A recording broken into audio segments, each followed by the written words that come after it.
Thank you so much. Okay. All right, so let me get started. Thank you for this introduction. I was going to put out, let me switch to, there we go. Can you guys see this? No, You cannot see. You don't see my screen? no. That's bizarre. Well, let me start by sharing. How's that?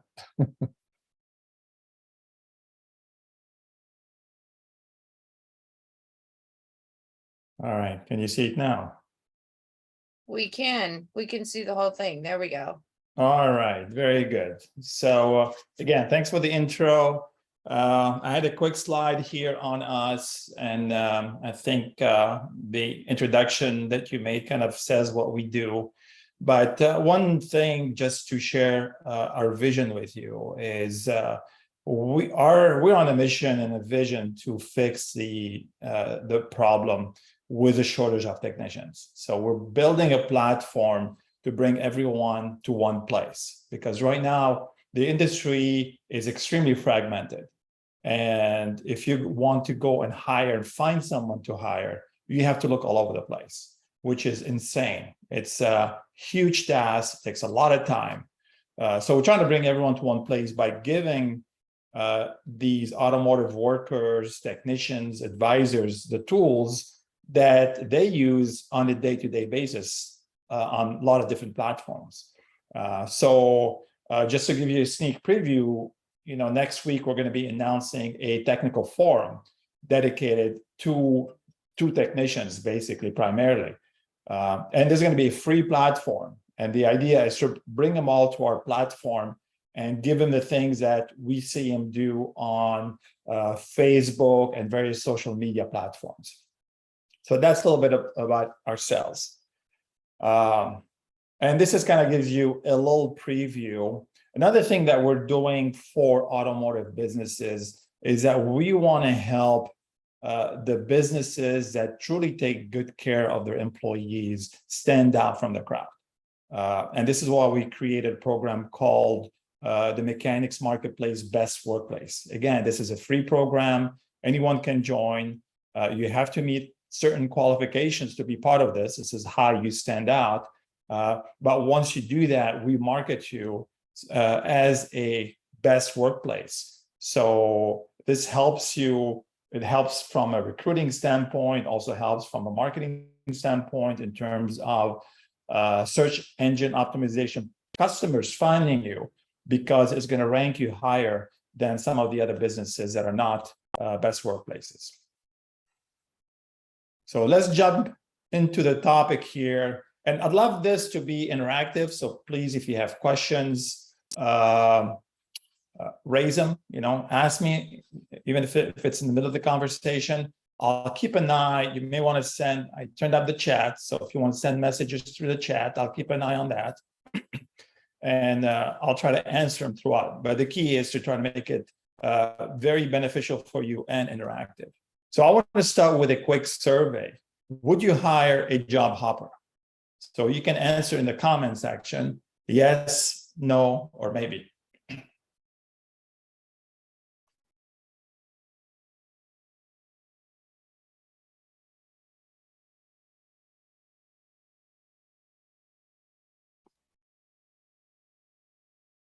Okay, so we have a no, no, no. One maybe. Okay, another maybe, another no. Okay.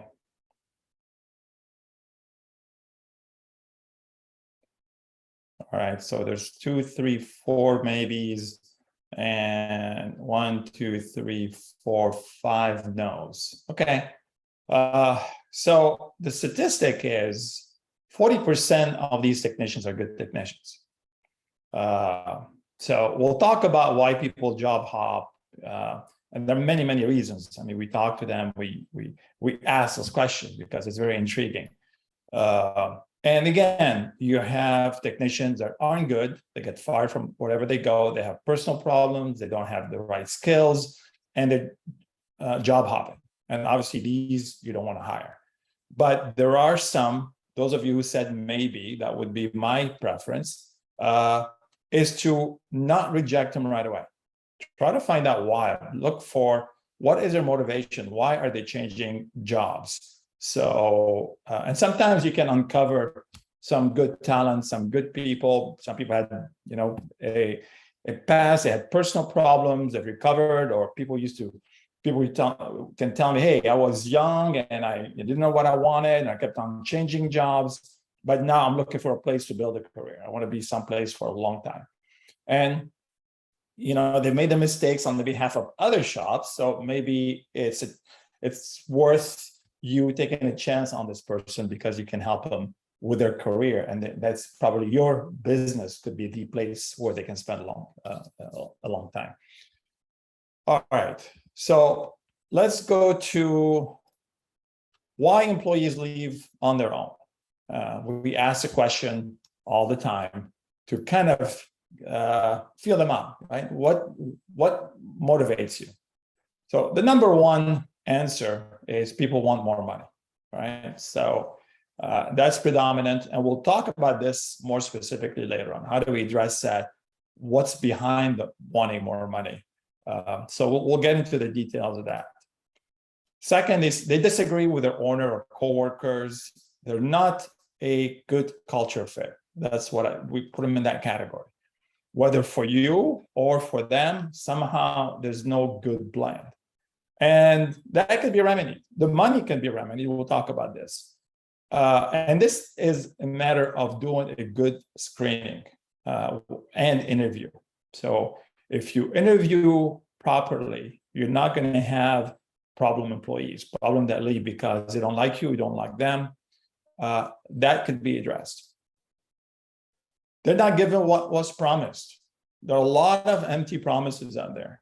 People say, hey, I'm going to give you benefits after 60 days or 90 days, or I'm going to give you a raise, or a lot of promises that don't materialize. So be careful about making empty promises. If you say something, make sure, or hey, you're going to be making $150,000 this year, or, so just be careful, that you meet the expectations. Whatever you say is very important.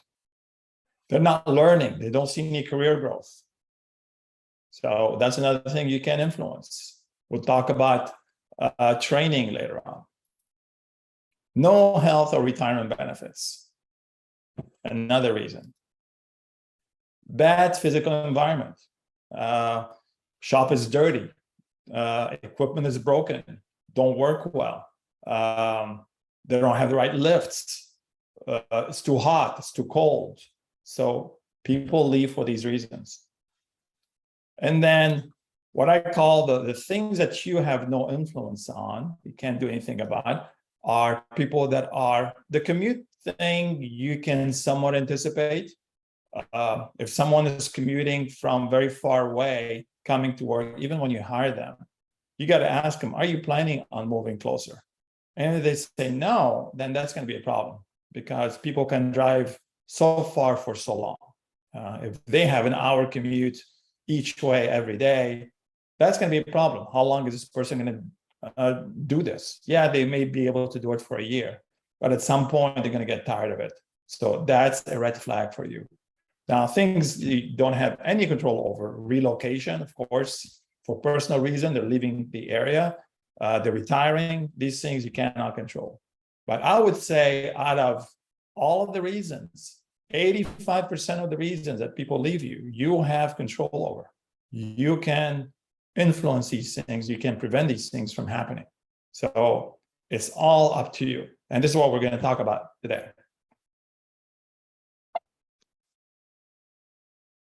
So let's talk about the money question. Why employees want more money? First, you have opportunists, people chasing the money, okay? And that's 40% of them. They basically go next door because they just want someone to offer them $1 more per hour. And that's a problem, but there are things you can do to combat this. They're ambitious, underpaid. They feel that they are not treated fairly. And we've seen this. Someone gets hired as a boop tech. Let's say the lowest level person, they're a trainee, that's great. And over the previous they spent 2 years, the knowledge has increased dramatically. They become more of a B tech, but they only got like a 10 or 15% raise, and they're still making, I don't know, $18, $20 an hour. And this person is more of a, very good B-level tech, and they feel that they are underpaid. They're not being. So it's important to understand and know what the contributions of your employees are, regardless of how long they've been with you, and pay them accordingly. And then there are some number of people just don't make enough money to survive. So these are really the 3 primary reasons. And again, there are some things that could be done about some of these. So let's talk about retention techniques, things you can do. And this is based on studies and based on real life examples, based on talking with shop owners that have employees working for them for 10, 15 years. They never had to hire. We talk to some of these people and they come to us because, oh, my employee of 20 years is retiring, so now I need to replace him. But employees stay with them for a long time. And I asked them, what do you do? And this is where a lot of the lessons that are in this presentation, this is where this comes from. And these shop owners have basically almost knowingly or not knowingly have done all the things we're going to talk about today. And that's how they kept their employees happy for a very long time. So there are really 2 key factors for employee retention. 1 is leadership skills, and 2 is compensation and benefits. So leadership skills, what is leadership? Leadership is your ability to have people follow you, basically. It doesn't matter if they like you or don't like you. The stronger of a leader you are, the stronger your ability to retain these employees. So one of the factors here that I'm not going to talk about, because that's something that is very hard and we cannot really control, is charisma. So I'll talk about this later on. But let's talk about culture. So what makes a culture compelling? What is culture? So you can see culture is interaction of purpose, behaviors, business model, strategy, values. Okay, what does this all mean, and how do you put it into reality, something you can do at your shop? So first thing is core values. You need to communicate to your employees what you believe in, what do you stand for, what is your purpose. Is integrity a core value for you? Is employee happiness a core value? Is customer satisfaction a core value? Are you in it only to make money? That's a core value, but it's good to communicate it. Make sure everyone is aligned with your core value. So it's important. Those things need to be aligned. And it starts at the interview level. When you interview a candidate to hire them, this is something you want to communicate, and you want to understand their core values, make sure there's good alignment. Some of the clients we work with, this is a big deal. This is before their skills, because they think they can work on their skills, they can improve their skills, but if the core values are not aligned, this person is not going to be a long timer. This person is not going to stay for a very long time. Your business strategy and purpose. So why are you doing this? Where are you going? Are you just trying to just keep your business, make sure you maximize your profits? Do you have a goal of expansion? You want to go and build, purchase more shops? Are you thinking of growth? What is your strategy? What do you want to accomplish? Or you just want to be there to service the community, which all are good business strategy purpose. There's no right or wrong answer here, but you need to have one and you need to communicate it. I put in music because music is actually very important at a shop, and every shop has a different approach to it. Some people like hard rock music. People like jazz. Some people like no music.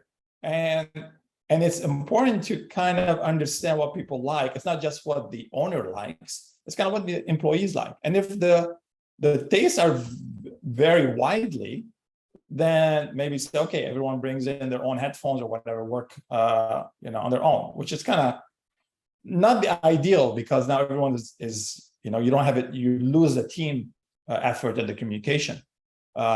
In some shops, they say, hey, every week or every day, one of you pick the music type and you play that kind of music. But music tends to have an effect on reducing stress, job fulfillment, job enjoyment. So these things you want to be mindful of. Regular events, that also builds a culture. What do you do on a regular basis? Whether it's, Taco Tuesday, Pizza Friday, Bagel Thursday, whatever you do, I think those things are important. That builds to the culture. Jokes and camaraderie, laughs reduce stress. It's proven scientifically. Make sure, because things could get stressful, and you run into a lot of problems in the shop. Cars won't end their cars, or cars are not ready, they're misdiagnosed, or parts are taking too long to get in. So it could get stressful for many, many reasons. So you want to maintain a light-spirited environment. And again, some of our clients again have done an excellent job at retaining employees. That's kind of their main theme. The general manager is always around, joking with the employees, making fun, keeping this very lighthearted environment. Outings. It's always good to say, hey, let's go to a ball game next quarter, or when obviously during the season. But you want to have some events that people look forward to, right? It's not just about work, it's about things that you do as a team in the company, and also builds rapport between the employees, between them and you as a business owner and the employees. Team meetings. So every shop that I know always has team meetings, and those are good. And team meetings are very business oriented, they're production oriented. Here's what we have for the week. Here's what we're going to do. Here's who's going to do what. So these are good. And of course, you want to have them on a regular basis. Weekly talk. So the weekly talk is about if you have charisma. I'll talk about charisma here in a minute. But if you have charisma, or it's good to go out and talk to your people, and people look forward to it. I knew of a business owner who would basically every Friday, after closing hours, he would sit in and talk to his employees about different things, life experience, lessons learned, things he's experienced in his life. And it was optional. People didn't have to stay. But guess what? Most employees stayed. They enjoy the conversation. And that person had a lot of charisma. So, and I'm going to talk about charisma here. So let me jump to that after the next bullet. Daily rah-rah. Okay. So it's good to, keep that positive environment, encouragement, keep people driven, right? Add something to the environment. I think that's very helpful.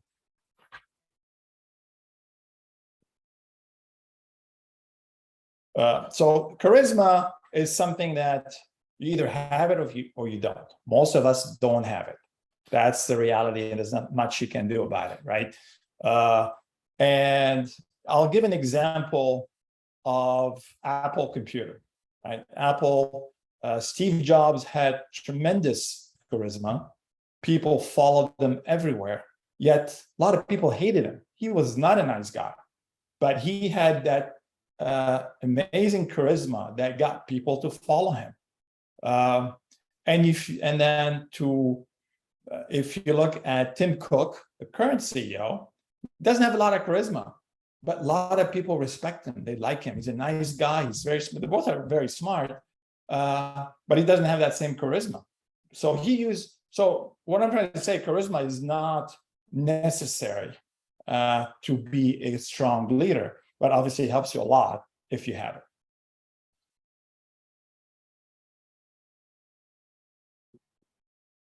All right, so the second aspect of leadership is engagement. So you want to engage your employees. The first thing is coaching, working with them as a team, working with them in one-on-one. You want to coach them and help them.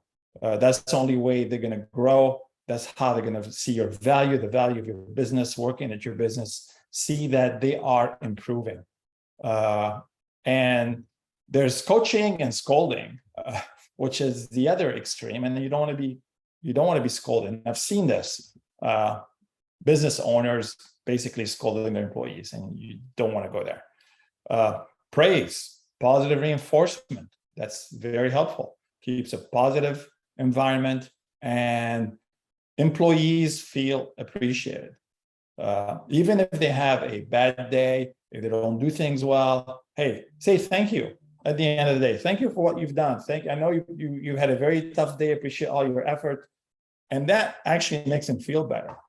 Even though they've made mistakes and you probably hate them at the end of the day, but that praise, you give them that praise and that appreciation, and the next day they will do 10 times better. They will work much better for you. So that praise is very valuable. One-on-one meetings, that's how you bond with employees. I'm not talking about work. One-on-one meetings are opportunities for you to bond with your employees, opportunities for them to tell you things about themselves. You may not want to hear them, but it's good to have a listening ear. They know that you care, and it's not just about the business, it's about their well-being. It's about them having a great experience at your shop and valuing you as an employer, as a boss. Recognition and promotion. This goes along with praise. You want people work very hard, and I hear it's interesting because I hear employees say, I don't feel appreciated. And so there are different ways you can do this. So I know businesses are relatively small, so you don't have big organizations, but still showing that someone, for example, you hire someone as a C-level technician, and then they become more of an R&R B-level technician. It's good to give them titles so they know, okay, here now I am recognized as, and you don't call them A, B, or C, but you call them maybe senior technician, or at higher level, lead technician. So you can have a set of titles to use for them. And you know what? Give them business cards. That makes them really feel recognized. And they can take, and they're very cheap, and you can hand them out. It's basically free marketing for you, because they're going to take these cards, they're going to be so proud, they're going to give them to their friends. And guess what? Maybe you may get some referrals for employees that will come and work for you, because your employees want to give their cards to one of their buddies that works for another shop. And then they may come and say, oh, you guys hiring. So that's a great way to get referrals, and they get the recognition as well. The next leadership skill is smart goal setting. Again, this is not a new concept. This has been run actually since the 80s, but it's been very, very impactful. When you set goals, you want to make sure they're specific, they're measurable, they're attainable, they're realistic, and they're time-bound. As an example, I think some employers say, hey, or some shop owners tell them, I want you to improve your production. Okay, what does it mean? How much, when, how quickly? So you want it to be specific. So you can tell an employee, hey, I want you to increase your production from 30 hours a week to 35 hours a week. Let's say within the next 3 months. So he has to be realistic and attainable, knowing the skills of the employee. So you want to set these goals and give them an opportunity to be successful. Empowerment. And there are two sides of this. There are some people that do one extreme or the other. There are some people that on day one, they empower the employee. Oh, why don't you go work on this? And then they give them the most difficult job, that they hire someone and say, why don't you go work on this car that no one has been able to figure out for the past week? So you don't want to set your employees for failure. You want to make sure they're successful. Don't give them the hardest job on day one. Let them, walk them through it. Have them have some successes first. This is a great technique in sales too. The way a salesperson becomes successful is by seeing success. Once they had the first successes, then they will continue to have more successes because they taste what success means to them. Employees are the same way. You have to show them what it means to be successful. So don't send them up for failure. And on the other extreme, you have people that never let go. They never empower. So you don't want to be that person as well, because you're not going to allow them to grow. And the picture here is very, it gives you the good example, right? You have a child riding a bike. You don't just let him loose on day one. You hold them for a little bit and then you let go. And then you want to make sure you let go. Otherwise, they will never learn to ride their bike. And employees are the same way. It's the same analogy here. You need to walk them through it and then turn them loose. And finally, training. We talked about it earlier. You want your training to be regular, to be ongoing, to be structured, and also you want to enable cross-training. So I hear I ask a lot of our clients, oh, do you do training? Yeah, we do training.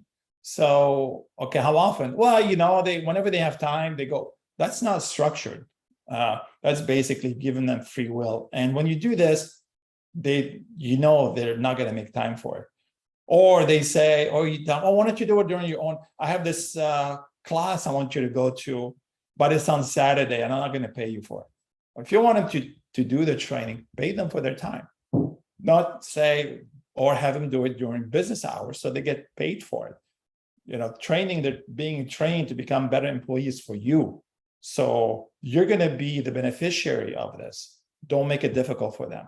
Offer it as part of their education and make it structured. So it's on a regular basis. You say, hey, I want you to take a class or a training, whatever it is. And let's say, okay, once a quarter, I want you to do this. And then you can monitor their ongoing progress. And again, that creates allegiance to the business in a way, because they know, oh, I have this training coming up. So they always looking forward to doing something with you, with your business, whether it's some fun event or something that's educational, or maybe we'll talk about financial rewards later on. But there's always some anticipation of something to come, which makes your business very, very compelling. So the idea here is, I have the analogy, is that you want your business to have this invisible fence around it with a huge magnet in the middle, people magnet, so people don't go anywhere. And the way you create that is by having these leadership skills. And then we'll talk about the compensation next.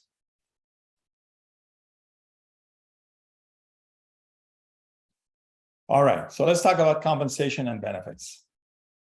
First thing, we're hearing more and more comments and people not wanting to work flat rate anymore. They want a guaranteed base. And so in California, there's no such thing as flat rate. I think it's still probably in Washington, Idaho, Oregon. Not sure exactly what the law is, but I think most have some kind of guaranteed base. You want to have a guaranteed base.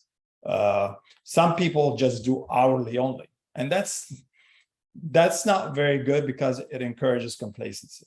So some people do it because they want to give people the stable income, but they don't enable them or empower them to grow and become better employees, improve their production, which is what you want them to do. As you improve the production, you basically make more money. So a guaranteed base plus bonus is the best model. And again, a lot of people leaving dealerships because they're tired of flat rate. Health and retirement benefits.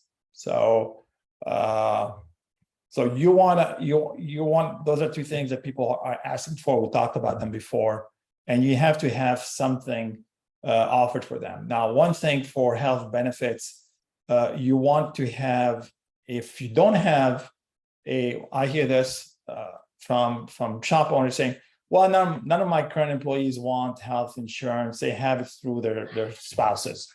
And so that's good, but doesn't mean the next person you hire doesn't want it. So you have to ask them, you need to find out if you're hiring, you got to put there that you offer this. And if you don't offer it as part of your benefits, you should at least offer it as a subsidy. So as a subsidy, you say, hey, you go get your insurance. I'm going to cover you for X amount of dollars. I'll pay X amount of dollars per month, and you go get whatever insurance you want. But at least health insurance is covered. Retirement benefits is the same thing. And they become cheaper and cheaper. They're not that expensive to offer retirement plans. Okay, financial incentives for retention. So these people that want money are driven, are leaving for money. You got to find ways to keep them above and beyond, especially right now in the current climate we're in, with the inflation we have. People are lured. So I got to make more money. Life is getting too expensive for me. Gas is too expensive, this and that. So you got to think, you got to be smart about it. You got to know who your top employees are, what their value is, and you got to give them those incentives. So one thing I recommend is a quarterly team bonus. So they always have something to look forward to. And it's predicated on your business being successful and profitable. So you get to set those goals. And if those goals are hit, now everyone, the whole team is contributing to it, then they qualify for the bonus, and you decide what that bonus is. So that's one way of doing it. Another one, especially for this climate, is what I call a retention bonus. I'm recommending to all of our clients, given where we are right now, and you're afraid, you're worried that your employees are going to leave you because they just want so much more money, give them a retention bonus. Say, hey, 12 months from now, you're with me, I'm going to give you a bonus of X. Regardless, that says beyond their current compensation. So they have their current compensation. Let's say, here's what I want you to, say, and it has to be meaningful, right? It cannot be someone who's making $100,000 a year. You cannot give them $2,000 because people will offer that as a sign-on. It's not a huge barrier. But you say, hey, I'll give you $8,000 or $10,000 if you're with me 12 months from now. Well, guess what? They're going to stick around for the next 12 months. So you're going to take full advantage of them, especially in this climate with inflation. That's a very, very useful tool.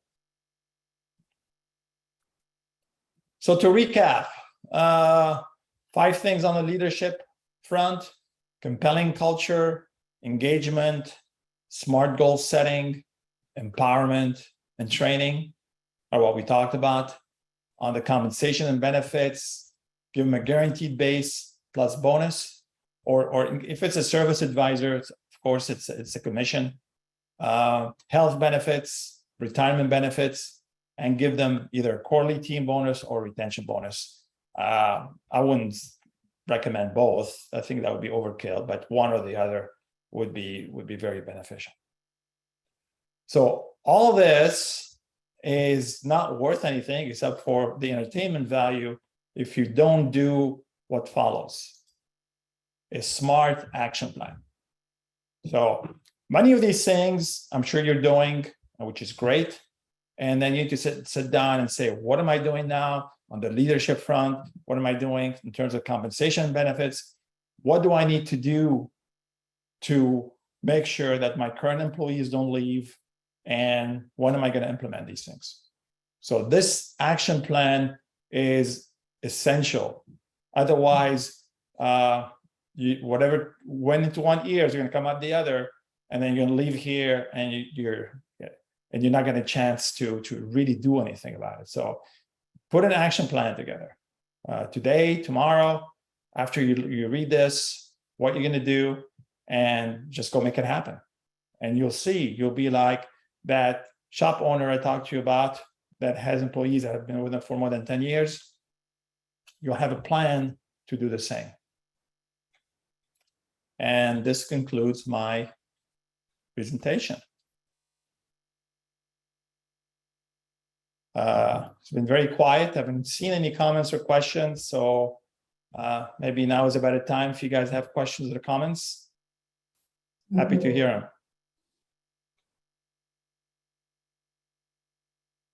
Well, Eli, I'll just say that I think that was absolutely fantastic information, especially in today's workplace with, like you said, everything that's going on. I plan on sharing a lot of these things at my chapter meetings in November, because I think it's important things that we need to talk about. And of course, everybody's interested in keeping their employees because we know how hard it is to find them. Yes, yes. So thank you. It was great. Yeah, Carl, Mika, thank you for the comments.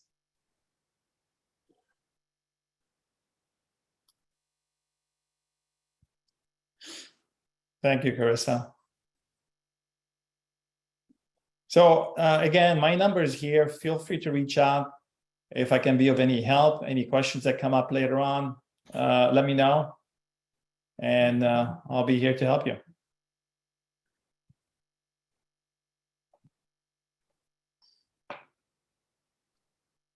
All right. Thanks, Nicole.